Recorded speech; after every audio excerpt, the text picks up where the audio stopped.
여러분, 요즘 영국만 이야기하면 위기의 끝자락에 있다. 대부분이 그렇게 생각하시잖아요. 그런데 이게 현실이 점점 돼가고 있습니다.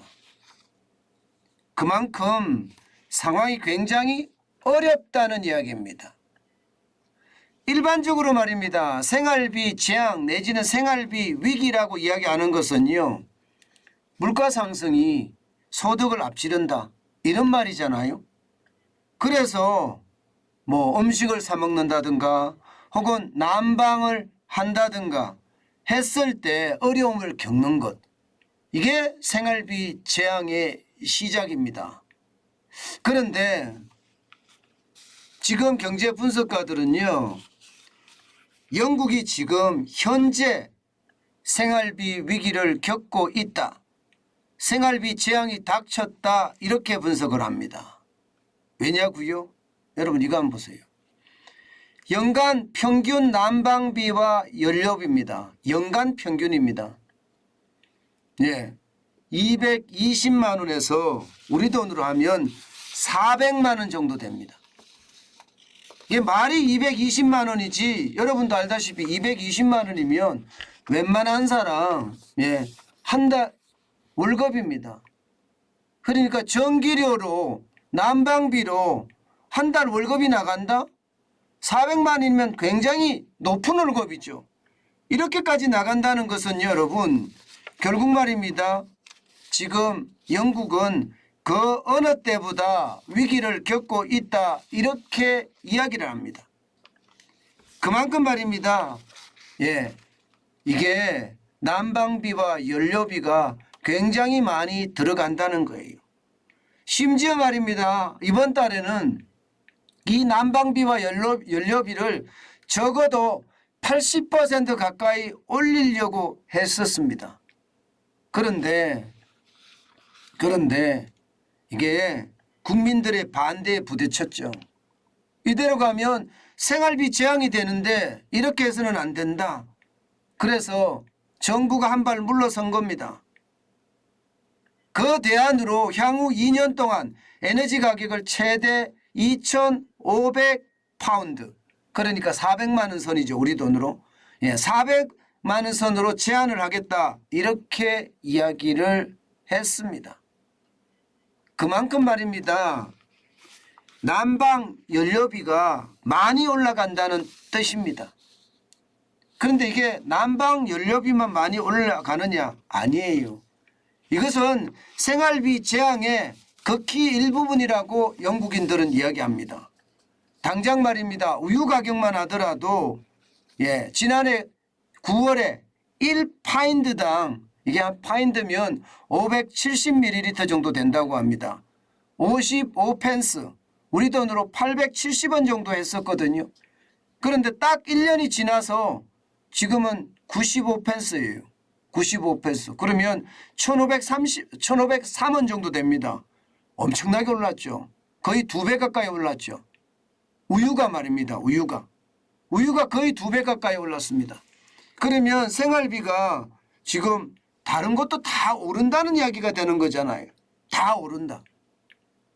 그러니 물가 충격이 결국 말입니다. 지금 영국의 국민들에게 생활비 재앙을 불러온다, 이렇게 이야기할 수가 있는 겁니다. 그만큼 물가가 지금 장난 아니에요. 게다가 말입니다. 올겨울에 난방비 보세요. 난방비. 이게 안 올린다고 이야기는 했으나 이거 감당하기 쉽지 않거든요. 여러분 보세요. 얼마나 올라가는지. 천연가스가 급등하는 것을 보면 2021년 9월 21일에 메가와트 시당 32.8유로였습니다. 그러던 것이 지금 많이 올라갔을 땐 10배까지 올라갔습니다. 10배까지.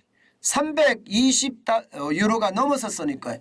그러나 지금은 좀 떨어져서 194.3유로입니다. 이것도 결코 적은 숙제가 아니죠.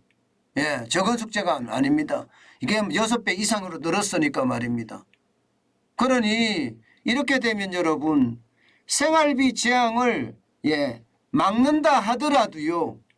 이게 에너지 기업의 파산이 또 예상이 되는 그런 대목이기도 합니다. 그만큼 말입니다. 물가 전반적으로 다 올릴 거다 이렇게 예상을 해요. 실제 영국은요. 여러분 보세요. 소비자 물가가 7월에 10.1% 두 자리를 기록했습니다. 8월에도 9.9%입니다. 별로 안 떨어졌습니다. 그러니 시장 전체에 어떤 미치는 분위기는요. 지금 그 어느 때보다 심각해지고 있다. 이렇게 지금 분석합니다. 심지어 말입니다. 이대로 계속 가잖아요.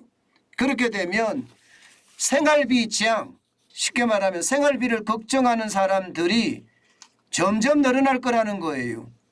실제 지난 5월에 국가통계국에서 조사를 한 내용에 보면요.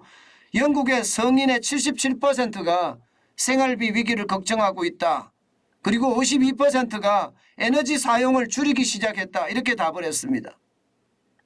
결국 말입니다. 영국의 어떤 생활비 어떤 재앙이 점점 커지고 있다는 이야기고요. 심지어 말입니다.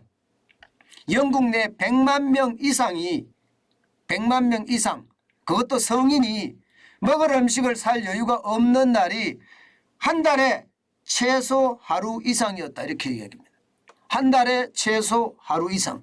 그러면 한 달에 최소 하루 이상이면 하루 정도는 음식을 살 여유가 없다는 거잖아요. 그 정도로 말입니다. 지금 엄청나고 심각한 게 영국의 지금 상황이라고 이야기합니다. 게다가 말입니다. 부자라고 해서 지금 이런 생활비 위기를 안 겪느냐? 이것은 또 아니라고 해요. 그만큼 연료비가 지금 계속 폭등하기 때문에 어떻게 하든 부자들도 생활비를 절약하기 위해서 집의 온도를 낮춘다는 거예요. 안 낮춰서는 안 된다. 이렇게 이야기할 정도니까 말입니다. 심지어 말입니다. 영국은요. 이 통계에서 나오는 거예요. 전체 인구의 20% 이상 1,400만 명입니다. 이 1,400만 명 이상이 빈곤선 이하로 살고 있다. 이렇게 이야기합니다. 빈곤선 이하로. 여러분 영국의 전체 국민이 6,700만 명이라고 이야기하는데 그중에 1,400만 명 20%가 빈곤선 이하로 살고 있다고 하면 이거 충격 아닙니까? 야, 이렇게까지 진짜 영국이 나빠지리라고 어느 누가 상상을 했겠습니까? 해가 지지 않는 나라라고 이야기할 정도로 영국은 번영의 번영을 누렸습니다. 그런데 지금 영국은 해가 지지 않는 나라가 아니라 결국 자기 호롱불 하나, 자기 촛불 하나 지금 관리하지 못할 수도 있다. 이런 상황까지 빠진 것 아니겠습니까? 심지어 말입니다, 여러분. 이게 자선단체 제임스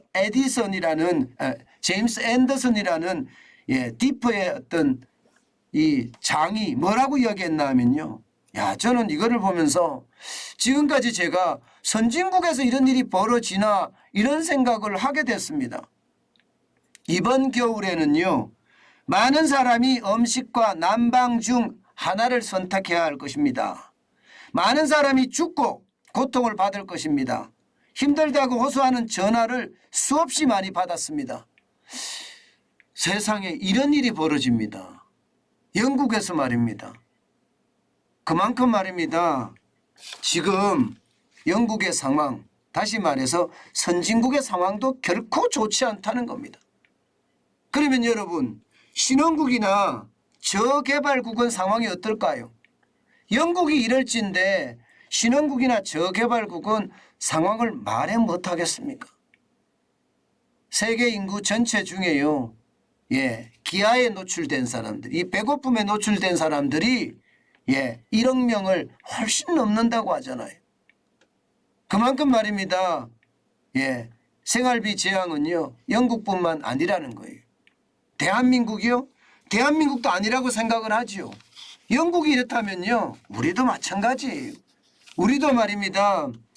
실질적인 실물 경제가 지금 무너지고 있잖아요. 돈을 벌고 싶어도 벌 수 없는 데가 많고요. 먹고 싶어도 먹을 수 없는 그런 상황에 이를 수도 있습니다. 지금 현재는 한국전력이 다 떠맡아서 올해 한국전력의 적자가 30조가 되느니 40조가 되느니 이렇게 이야기하지만 결국 말입니다. 한전이 무너질 수는 없거든요. 전기라는 게 기본 시설이잖아요. 기본 시설. 무너질 수는 없으면 나중에는 어떻게 하겠습니까? 전기요금을 올리다 안 되면 결국 말입니다. 나라에 세금이 들어가야 돼요. 지금 유럽처럼 말입니다. 에너지 업체에다가 보조금 주는 것처럼 들어갈 수밖에 없는 게 현실이거든요. 그래서 우리도 사실 만만치 않다. 생활비 위기, 생활비 재앙은요. 영국뿐만 아니라 선진국, 중진국, 후진국 할 것 없이 모두가 지금 어려워진다. 그래서 올겨울이 최악의 겨울이 되지 않겠느냐. 그런 예상 저는 틀리지 않다고 생각합니다. 그만큼 말입니다. 이 재앙은요. 재앙을 꼬리를 달아가면서 나빠지고 있는 게 현실이다. 저는 제가 경제방송 유튜브를 하면서 느낀 건데요. 참 이게 세상의 곳곳에 어려움이 진짜 가득한데 이게 정책이 거기에 못 미친다는 거. 그게 참 안타깝다 하는 생각을 해요. 우리도 마찬가지잖아요. 우리도 정책이 그곳에 즉시 쉽게 말하면 적재적소에 정책이 미쳐줘야 되는데 그렇지 못하다는 게 현실이다.